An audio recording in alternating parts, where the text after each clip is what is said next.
We commemorate the sacrifice to the Devourer, to the Crone and to the Warden. Their blood will satisfy the Devourer's thirst. The Warden will be pleased, and that the Crone will enjoy their suffering as they burn.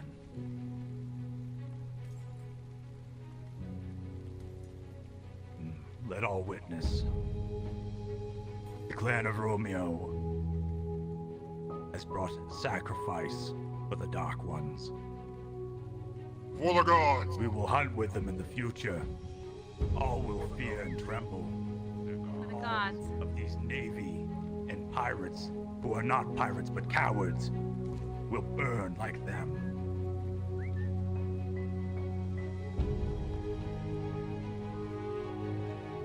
Death to all the peacemongers! Yes. For the gods.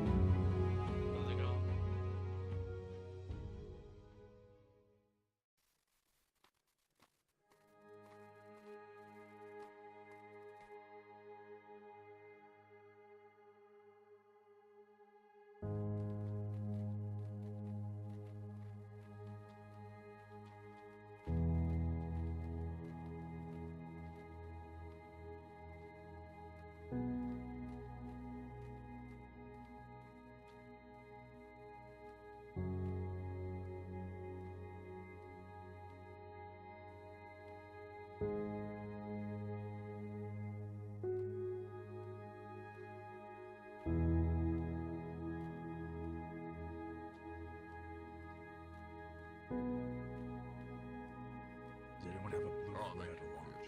Appreciate it. Hey.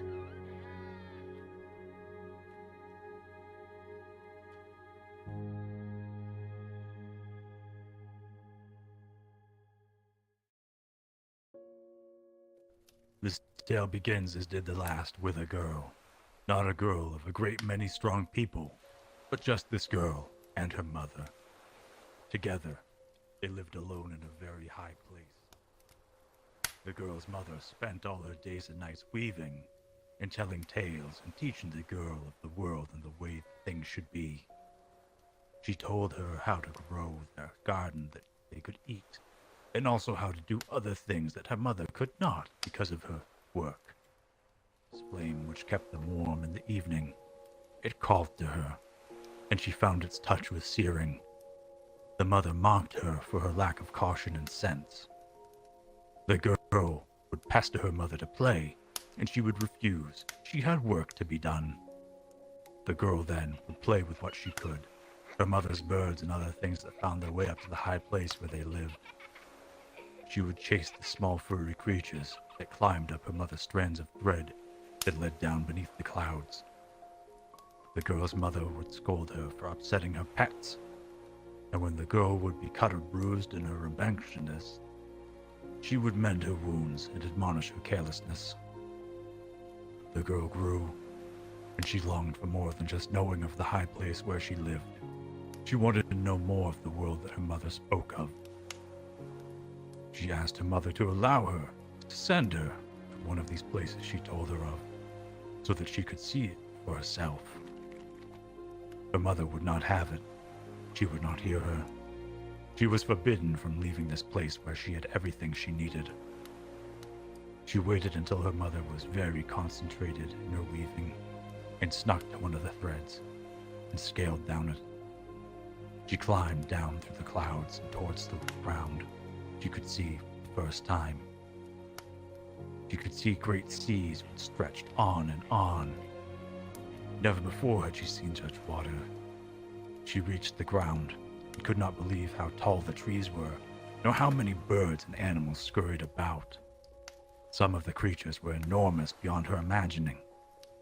The girl wandered and marveled for a while, then set about following the strand she had climbed down. The thread ran far, and at its end, she found something she had never seen the like of before. A great many people bustled about, going in and out of large stone huts and towers, yelling and hollering back and forth, yet none of the people there could see the thread she followed, or paid it any mind. She went down amongst the strange people, Bewildered, she wandered their city, barely noticed despite looking so different from the people. She looked to the sky and saw the great web threads in the expanse and followed another, and each thread led to another of these cities. The people of each clearing land and driving the creatures back, sometimes until they were no more. Her wonder turned to disdain. These people were just spoiling all around them, just to build more and more for themselves. The last thread she came to was larger than all others, and it led not to the land, but into the sea. Surely there could not be a city at its end, but she took a deep breath and dove into the water. Just as the animals in the low places could be so large, the fish here were too. Some with great teeth like knives, and others as large as some of the buildings that she had seen. And she swam on deeper. She found the thread's end, but there was no city. It ended at a great shell thread, wrapping over and over again at the bottom of the sea. A strange thing to find. The shell glowed from within, and she spied a crack where light was shining through. She drew closer, her breath nearly at an end, and when she peered in, the light grew very bright as a great eye of flame opened. Flame called to her as it did always, but now much greater, and she reached towards it. There was a flash as the shell stirred, and the girl fell. An iron grasped her heel. She was drawn back from the depths with incredible haste, up and up into the sky. The thread her mother had sent for her held her all the way back to the high place where she waited, seething. Scorn came again, much sterner than ever before. Do you know how foolish you are? Do you know what you have almost done? The beast must not stir, or all of my work will be for naught and forsaken. I have seen you prancing about and I have let you have your fun. But now it is at an end. You will never leave this place, never again. The girl, now knowing what her mother was doing, was emboldened to stand against her. She would not let this go any further. No more ruin of the land she loved. She took the thread which bound her in her hands and severed it cleanly. Her mother saw something in her that she had not seen in some time, and she was reminded that she was not as powerful as she wished. The girl would not live like she had any longer. She gathered her things, stole one of her mother's threads, fastened it to a tree, and descended once more to the land. She would never return to the high place of her mother.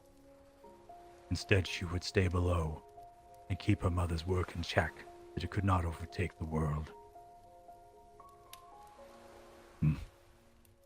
This is the tale of how the warden became the warden, and not just the girl. Praise be the warden. Praise be the warden. Praise the warden. Praise the warden. Praise the warden. Praise